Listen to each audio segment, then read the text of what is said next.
Welcome everyone to Coffee for Scalers. I'm delighted today to have Aaron DeBevoise to Coffee for Scalers, talk about someone who scaled businesses before in the online video space, involved in Stylehaul, founded Machinima, and his latest business, Spotter, which has been going just over 3-4 years now, and a big, massive business in the creator economy. So yeah, Aaron, welcome to Coffee for Scalers. Yeah, thank you for having me. I'm excited to kind of share the journey and what we're planning on doing in the future. So excited to be here. Great, yeah. So it's amazing what Spotter's done over the last few years. For anyone who doesn't know anything about Spotter out there, can you just give us a quick intro to the company?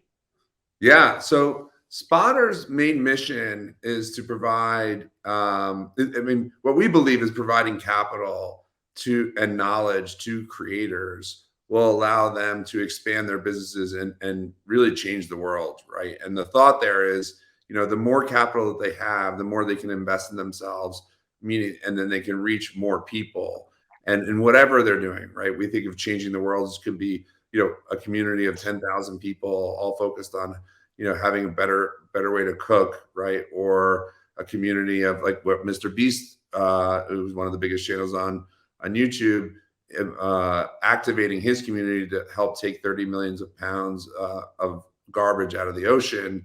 Around this Team C's thing. It's all really critical, and we just believe this world of creators is going to get bigger and bigger. And the thing that's holding those creators back is no longer the barriers to distribute content, but it's the barriers of access to capital that allow them to invest and hire people and actually grow. So what Spotter's main mission is to provide that capital to creators by licensing their back catalogs, and for them to get cash now that would otherwise take them 5 years to get, right? And say, hey, now you can use that cash to grow. And when you use that, you should be making a lot more money than if you would otherwise have sat around and waited for the capital. Wow. Yeah, I heard about Mr. Beast, where you guys have helped him with create multiple channels in different languages, right? It's fascinating. Yeah. What we're noticing is that the more we work with creators, the more ideas that they come up with now that they have access to capital.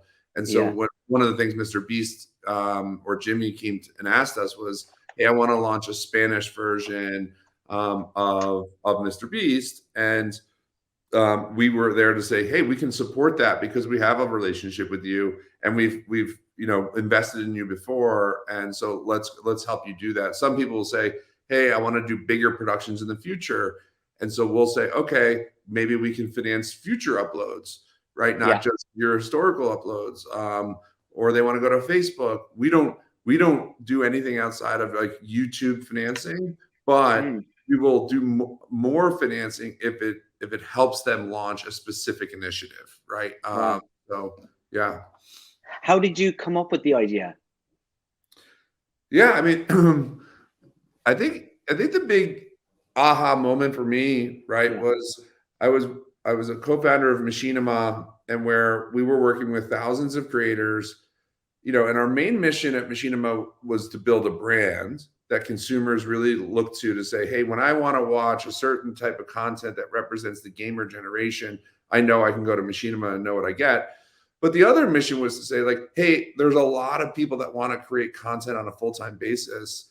And YouTube hadn't really figured out how to pay them enough for them to quit their jobs, even if the job was simply like, hey, I'm a waiter at an Olive Garden and I want to do gaming, right? And so that was the main mission. Over time, right, that shifted where YouTube did really solve that problem, right? YouTube made it a lot easier for people to make $50,000, $60,000, right, and quit their jobs and become full-time creators.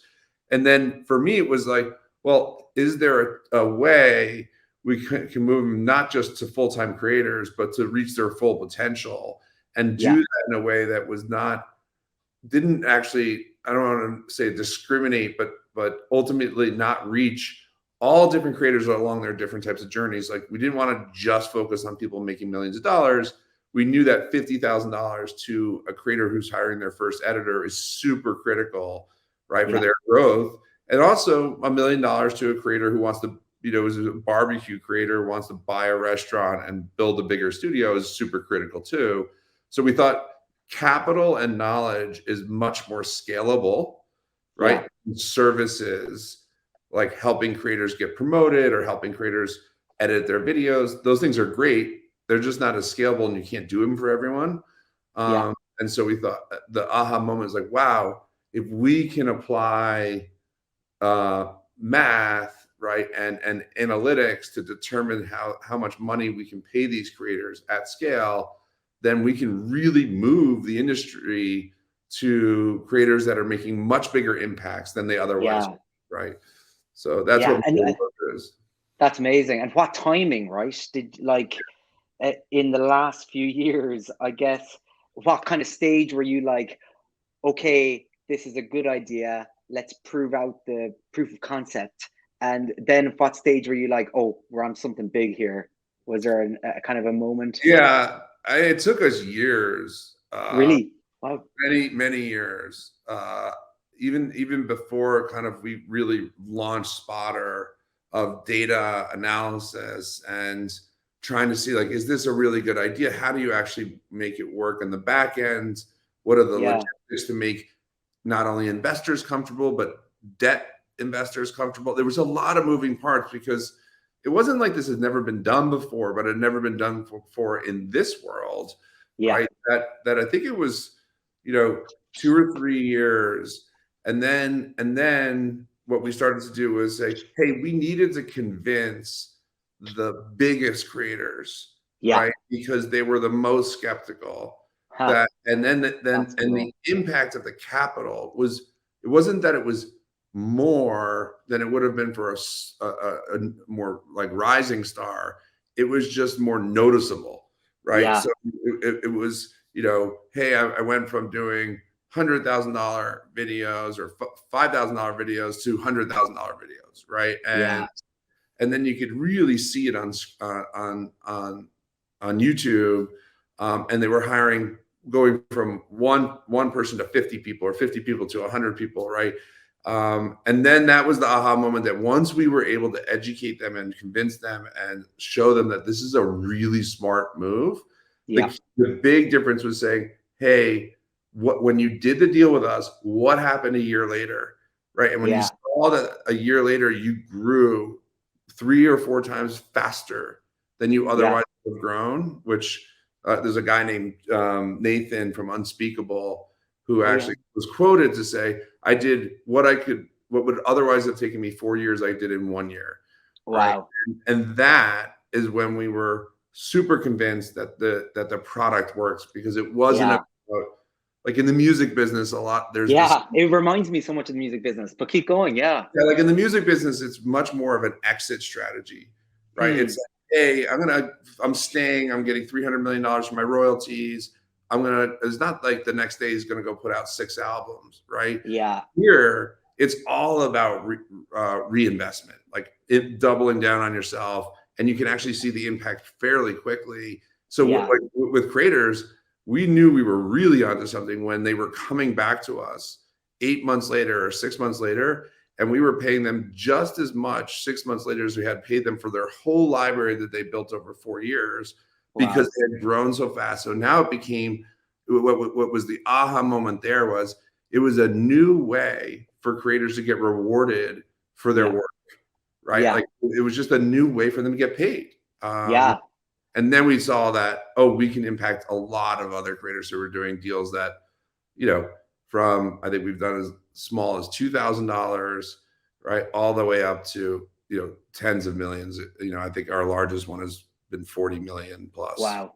It's amazing. You guys are like Patreon on steroids. Yeah. Well, I think it does kind of solve look, Patreon was all about solving the issue of recurring cash flow, right? And having fans pay you directly. But for us, it's like, don't wait 5 years. Get a new way to get paid, right? Don't wait for this capital. Don't be subject to the fluctuations of the market. Let us be subject to that, right? That's fascinating. Cool. And obviously, I like my experience, I worked at Google before. I fully understand that YouTube monetization piece and everything. So YouTube is a core element for a lot of your creators. Is there other platforms that are important for them in this monetization piece? Yeah, what have you seen there outside of YouTube? Yeah, no, it's quite interesting. I think in general, and I said this earlier on, right, was that we believe there will be, exponential growth in the number of creators in multiple ecosystems, right? So you Yeah, see everything from, obviously YouTube, which is ad supported, all the way to, you can talk about like Axe Infinity, where it's play to earn, and gamers are getting paid to build their characters, right, in a metaverse that ultimately that seems to be more of an ongoing cash flow stream. So when you think of the long-term opportunity, it's all across all platforms that we don't even understand yet, right? yeah, And vision today, the hard thing is that the platforms that exist today, the only one that's really figured out how to make a predictable income stream for creators in my mind, is YouTube, yeah, right? Now, there are other platforms like TikTok and Instagram and so forth that have done a good job. Well, the creators have done a good job of figuring out alternative monetization approaches, meaning brand integrations and so forth, yeah, right? That have helped them pay for themselves, pay for their careers, but it's nowhere near what YouTube's doing, right? yeah. And that's a hard business, right? Like, it's very lumpy. Brand Mm, integrations that you have to take away from your creative freedom in order to yeah, actually integrate those brands. And so TikTok, right, seems to be like headed in the direction of yeah, sharing an ad revenue. That they just made that announcement of yeah, sharing yeah. Pulse last week only. Yeah. Pulse, right? I don't think it's going to work for creators yet because it only shares with creators at the top 4%, right? And even then, I'm pretty sure, although I'm not completely sure, it's the top 4% of any videos in that given day, right? Oh, And so what happens is, like, Mr. Beast channels in the top 10%. I don't know if it's exactly yeah. that all the time, but not his individual most recent video is the only one that's in the top 5% of videos in that given day, Yeah. right? So you may Yeah. not even be paying them enough. So we haven't seen other platforms fully embrace or offer a predictable monetization stream that would allow us to do what we do today, Yeah. right? For them. That being said, we look at also, well, the e-commerce opportunity for creators, and going, a lot of creators have come to us and said, hey, can you help me launch my blank? Yeah. And we're going, there's a lot of data, there's a lot of audience, we can see conversion. Do we believe that that can be a predictable cash flow stream where we can provide creators knowledge and capital, right, to grow? Yeah, Mm, I really much believe that. Is it here today? We got to experiment, right? yeah. But that will be our move to, like, it's either got to be some sort of predictable it has to be a predictable monetization stream that we can provide capital that would accelerate the creator's growth. Yeah. Um, and I think that's going to be a massive business.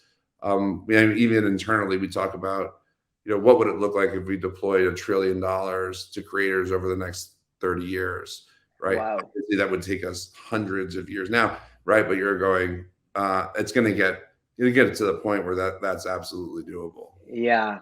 And your background is finance, right? So you've like the perfect mix, don't you? That finance background and like the whole Machinima was one of the first MCNs, if not the first. Yeah. Amazing. Yeah, no, it's actually, yeah, of course, where I actually got the idea from doing film finance and music financings for Yeah. JPMorgan. But that was so many years ago. I've been a YouTube, pretty much on YouTube exclusively for, I guess now 16 or 17, 16 years. Um, Yeah. and so I've uploaded content. I've gone through the pain of, having a production team and seeing how much content we can produce with a limited budget, Yeah. right? Trying to get audiences, trying to get better. And it just, I empathize with the creators' needs and struggles to get to a place where they can really, have a well-oiled machine that Yeah. delivers their best product.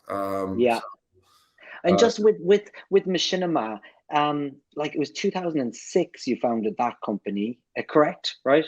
Yep. Yeah. It was that's when we launched on YouTube. Yeah. Also, was it something else before YouTube? Yeah. It was Okay. it was its own at the time. YouTube had just started to launch its partnership program, Yep. right? And so it was an invite only program for I think 35,000 different partners. Uh, Yeah. they invited us. We were at the time a web destination, right, Ah, machinima.com, and yeah. we were distributed on like through Brightcove and Yeah. iMedia and all these other platforms, and we just thought, well, YouTube. Justin.tv, was that those days as well, There maybe? was that too, Yeah. Yeah.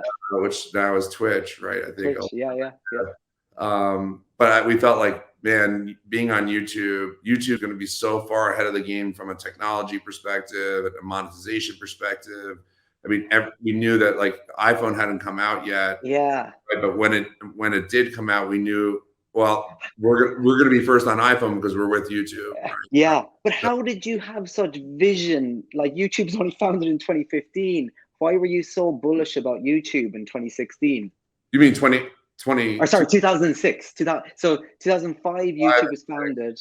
So how come you were so confident about YouTube in 2006?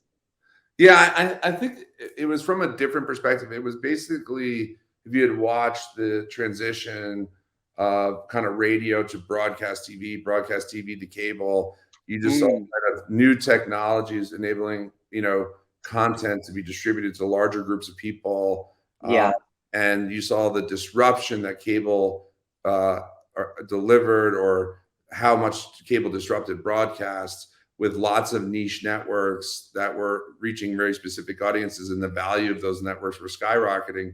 We thought, hey, YouTube is just a way more advanced version of that same thing, but you could be more niche, right? It could be like, it was Discovery and then it was Animal Planet. Here we were like, it could be just gaming, but it's going to be global, right? Yeah. So it was very big. So we thought, building a content brand, if we were to redo cable, right, what would be the equivalent of like what MTV was to the disruption of broadcast to YouTube disrupting cable? And we thought, well, it wouldn't necessarily be music, but it might be in gaming. Gaming was huge. It was low cost, right? And Machinima, and that's where we started. And we believe that like a single platform, owned by the biggest platform, right, which had built-in monetization, would just thrive, and it did, and it went fairly fast, although it was very messy in the beginning, right? I mean, YouTube platform was a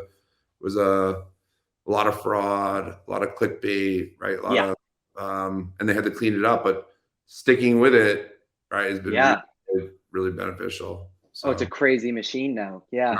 And then switching gears a bit back to the scale point again. So like at Spotter, you guys obviously fund money for creators. So you've had to raise a lot of capital. What's it like raising $550 million? Yeah, it was not easy. Like remember, our mission was like, you could never raise enough equity to make a dent in the creator economy on YouTube.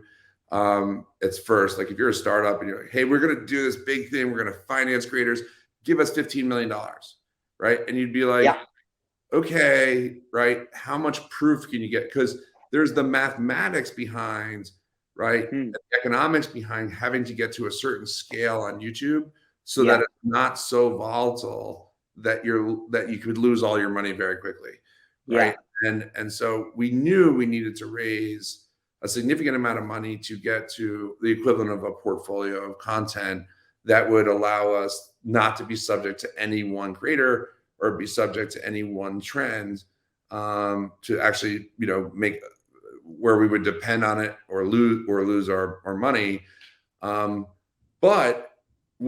So we started the business with very much a transactional mindset, right? And that was helpful for creators because creators had felt like very jaded by these third-party partnerships that had a lot of promise but not a lot of delivery, or there was hope for big things and they didn't really pan out. And so they didn't really want another partner. They really wanted to cap. So we were very much like, hey, we're a transaction. We raised, I think it was $65 million. And we had to convince the hardest market, which was the debt capital markets, to be able to go, oh, this is not too dissimilar to film finance, music financing. Right? So there was examples out there, but what we saw was that creators wanted the transaction, but then they came back for more, as I mentioned before. Yeah. And that became which is unusual versus music anyway, I guess. Well, you've sold your royalties, right? Yeah.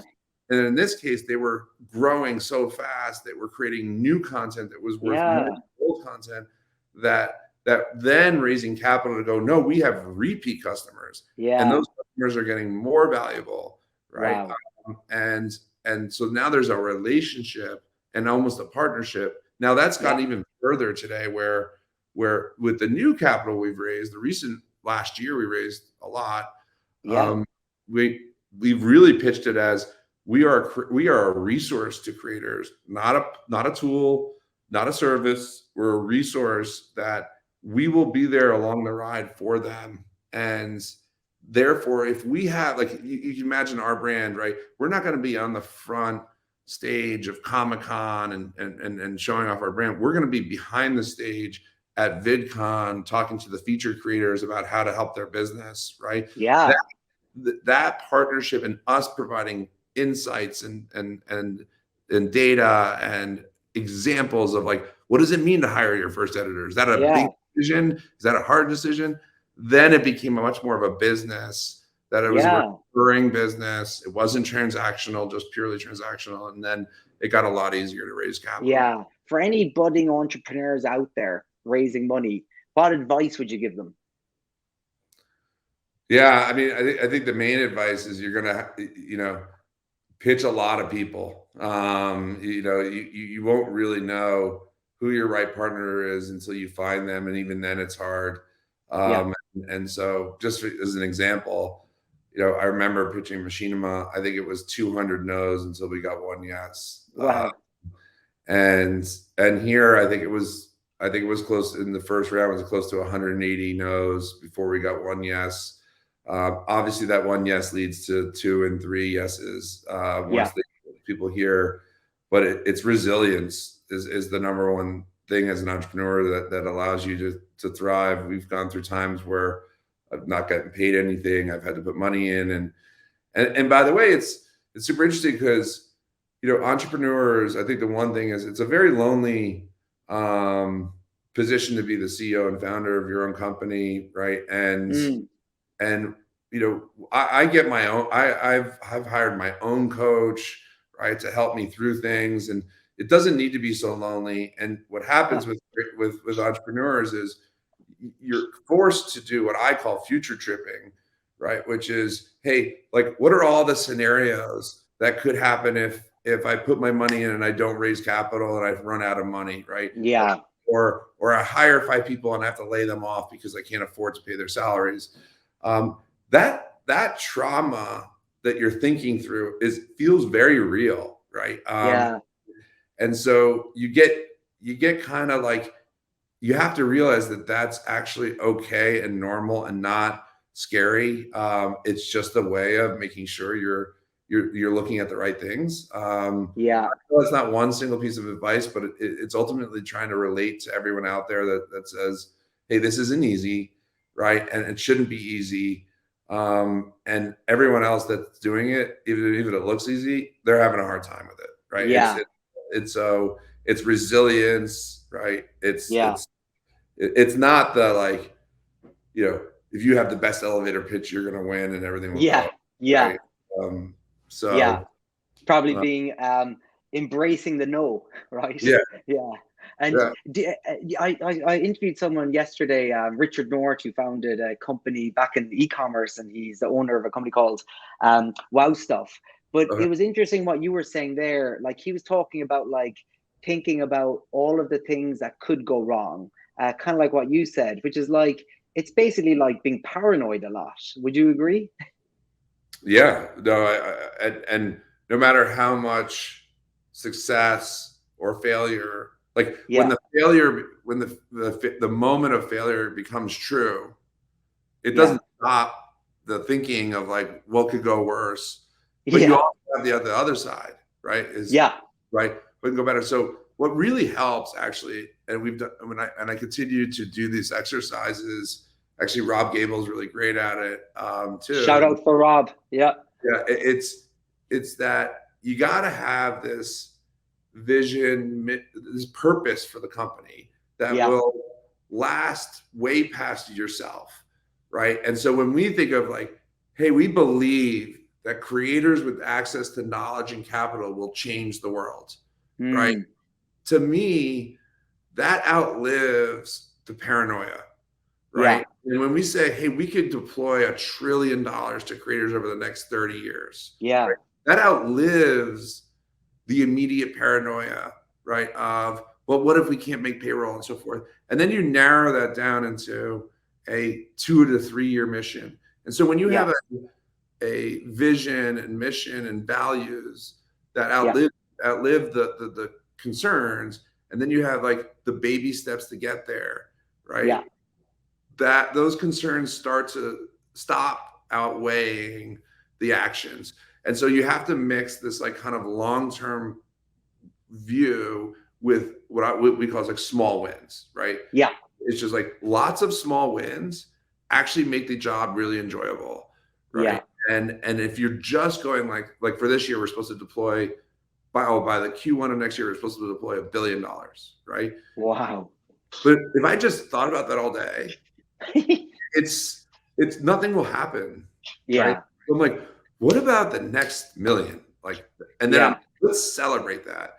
So it's resilience, but then it's like rewarding yourself with these small wins, yeah. right? Small wins. But it is this like paranoid mind that, frankly, it might be a little bit healthy, right? That makes sure, because it's not like, sorry to keep diving into this. I really care about this topic because I know It's entrepreneurs, great. This is what the podcast is about, helping other entrepreneurs. right? But it's like, people will have some people will go through and say, if there's a car in front of me and I'm driving on the highway and it's swerving, I got to protect myself because I'm worried that car might swerve into me if I go near it, right? Then the entrepreneur typically then will go, and then my car will go over the median and I'll break my leg in 16 places and so on and so forth, right? So you're like, part of the paranoia is really healthy, right? Yeah, Part of it is just not helpful, right, at all. yeah, And so you got to balance that, right? You got to yeah, like, hey, when I'm thinking through that, but you kind of live through that trauma. So it's not, I think it's like, hey, you would be heroic if you were able to be a successful entrepreneur that only had anxiety or worries 30% of the time. You'd be like, yeah, that's like superhuman. yeah. So, it's an interesting topic, but Oh, it's it's, great. I think when I've heard other CEOs express their own concerns, worries that, hey, some people tell you you're going to have to, it's like a 5-year gig. You're like, nah, it's a 10-year thing at minimum. Right. And Yeah, start to feel a lot better about going after it. Right. So, cool. That's great. Paranoia and lonely at the top as a CEO, but how to do it. Yeah, cool. And thinking about businesses, like I fully agree with you about like that vision, mission, North Star, and then celebrating the wins along the way. But when you think about like growing a business and scaling a business, a lot of people talk about like people, process, and technology. mhm. Which ones are most important, have you found, in growing these businesses? People by far. People. Yeah. I Yeah. mean, and and it leads to process too, right? I mean, obviously you have to have desire to have process. Yeah.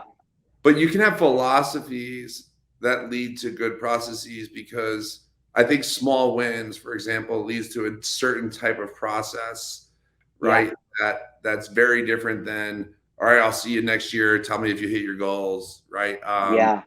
but you got to have people like, look, I mean, this is by far and away the culture at Spotter is the best culture I've ever been a part of. And it's not just because we say we want a good culture, right? We've hired people that have heard our passion, believe in the mission, and then are just good to be around, right? Yeah. And one of our values, although sometimes we're like a little bit embarrassed to publicly state, is give a shit. You just get a bunch of people. Like when we have offsites, even if we're not all aligned, right? And you're like, wow, I don't know that I would want the product team working it that way versus a different way. But when everyone presents as if they really give a shit, they really care, you're like, we're in great shape. We're in great shape. Yeah. Because it's just a misalignment or a redirection or whatever. It's not well, they're mailing it in and how do we motivate them and all that. So it's a people.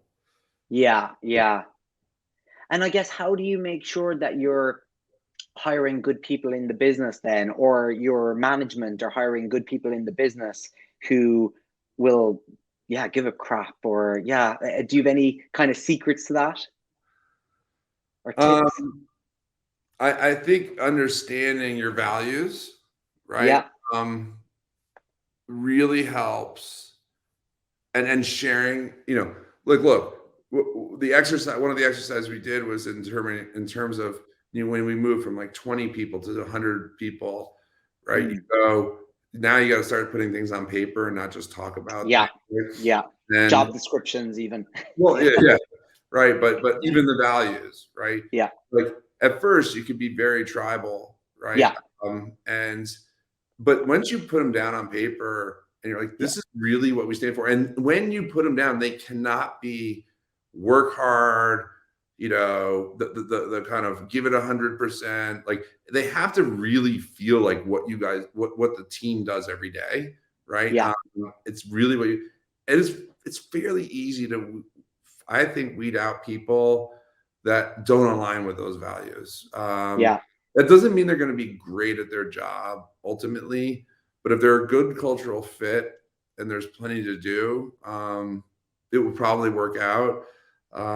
But finding the right people is really hard. Like you get people from corporate culture and they're going into startup and you're like, wow, they're from, Amazon or Meta or wherever. And you're like, they should be amazing. And they've had a lot more resources than startup. So, I've found really great people in very different ways. And people have not worked out. And if it worked out, it definitely wasn't because it was a bad cultural fit. It was like wrong job, wrong time, right? Maybe they would have been really good in where Spotter is today, but not years ago, right? So it's even like in this environment right now where a lot of companies are struggling to hire people, and like people get a little bit more desperate maybe and stuff and try and take shortcuts. It kind of reminds me of sales, where it's like sometimes it's just as good to get a no as it is a yes in terms of like making sure that person's expectations are set correctly, because it might be the wrong job for them. Well, it just takes a lot of discipline, right? Discipline. I struggle with it all the time. I mean, I definitely go like, I just want a butt in the seat, right? Like I just want someone helping. And if you rush it's a much more expensive and painful process, right? To then have to find a new person and let the other person go. And so forth. But we've been lucky. We've also just, you ask kind of people, process, technology, right? I think what's really helped is focus.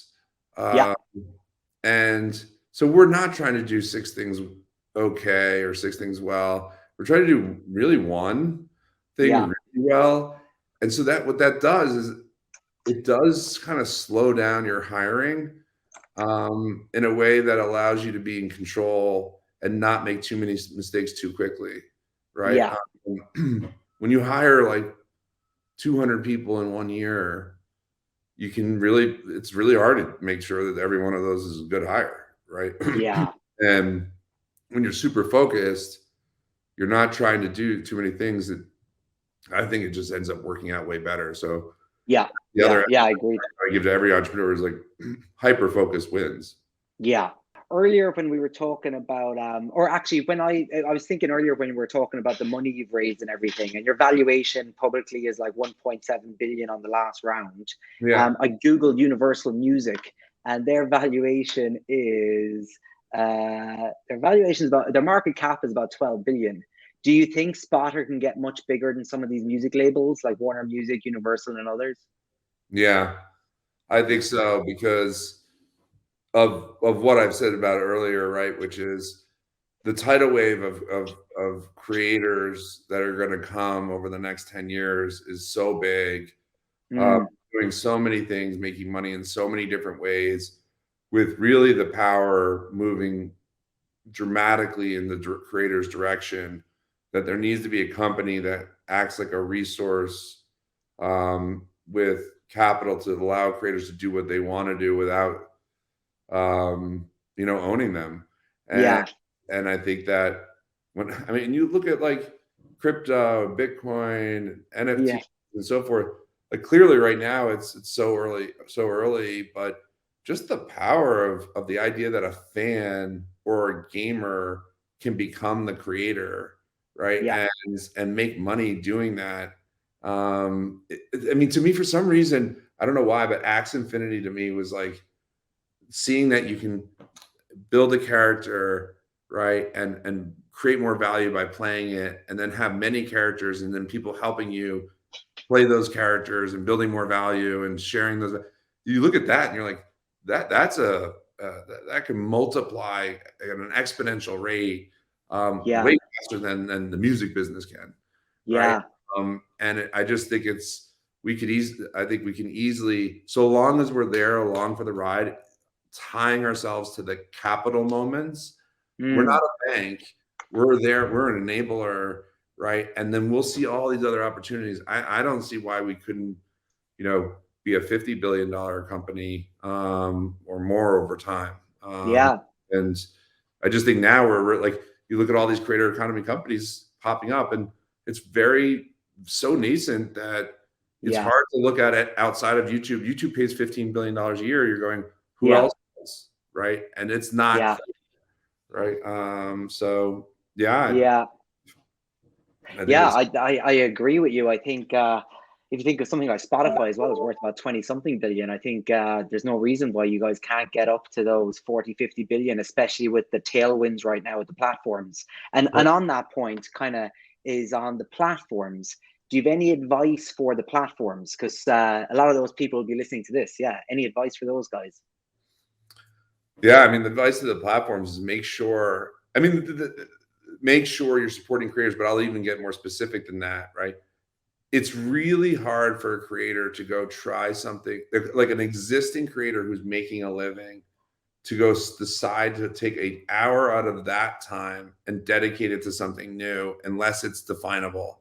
So what I mean is if they go, I spend an hour making a video on YouTube, I pretty much can determine as I'm established what that's worth, right? Like Yeah. how much money will I make? How much time will it take? Like it'll take an hour, but how much effort will it take? How many resources it will take? If I move to TikTok, right? It's really, I can't define that, right? I can only Yeah. define that I think I'll get more audience. Not sure what Yeah. that will translate to, right? TikTok's amazing at letting people scale very fast, right? But there's no value. So the more look at like the value around I mean, the definition around the value of time getting really clear, right? We share 55% of all ad revenue with you on every video. And when you upload 1,000 videos over 3 years, you're going to start to really understand that equation and be able to quit your job and focus here. And then you have the potential. Like the biggest thing right now, you and I can sit on this podcast and talk about as entrepreneurs. We have all these great examples of failures and successes, and somewhat successful and somewhat failed, and Yeah. for different reasons. And so we can come up with ideas, right? Creators don't have that. Yeah. Like really, like how much money people make and how do you do a brand deal? And I'm telling you, the number one response we get is like, what am I going to do with the money? Right? Wow. You're like, what do you mean? Like, look what these other creators have done. And you're like, well, they're not that many, right? Yeah. It's going to get bigger and bigger and easier to understand. So the platforms that say, hey, it's not just like, am I going to give you more value, like 80-20 to the creator, Yeah. right? But making it known, like definable, right? And maybe it's because they say, hey, change your thumbnails to this way and you'll make 10% more, right? Yeah. They got to support the creators because that's why YouTube's successful. Yeah. Yeah. But is that back to your previous point about like capital and knowledge you guys give, the knowledge piece you're really pushing the platforms?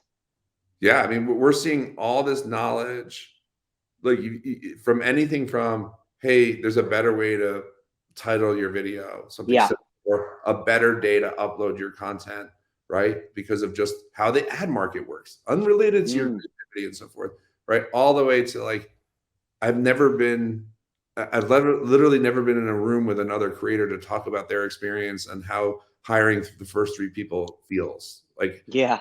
Like it's a super scary thing. So like one of the things we're doing is going to have a creator summit in October where it's just creators meeting to figure out like what are 3 to 5 things we can all share with each other that will help each other for the next year, right? And having Cool. those conversations because they're just not happening, right? Yeah. Yeah. A lot of it's like creators going to parties. Like YouTube will throw a creator event, Yeah. right? But that YouTube event is not a learning event. Yeah. It's much more of a, hey, David Blaine went, it's cool, right? Like, and it's not that they don't appreciate that, but think of how many, like even VCs act as resources to entrepreneurs, right? So Yeah. why is that not happening here? So the platforms, I just think need to say, if I tell a creator to spend an hour of time building content on my platform, what is that going to equate to? Right. And right now, TikTok, I think, is very clear that it equates to audience, right? Yeah. But the monetization is not clear, right? And so Yeah. these decisions to make. Yeah. Cool. Wow. Amazing. Yeah. Yeah, Aaron, thank you so much for coming on Coffee for Oh, Scalers. thank What you. knowledge and information you've given everyone. It's about resilience and paranoia if you're a CEO or founder out there as well, and stay focused. I think Yeah. they were your key lessons. But thank you so much for coming on. Oh, thank you, Dennis. I appreciate it. Yeah. Yeah, great. And and everyone out there, please subscribe to my YouTube channel or follow us on Spotify. I needed to get my next spotter check. I haven't got a spotter check yet, but I'm hoping. But yeah, amazing to have you. All right. Yeah, Aaron. And I think like, yeah, Spotter, the next $50, $100 billion company. Thank Yeah. you. Thank you.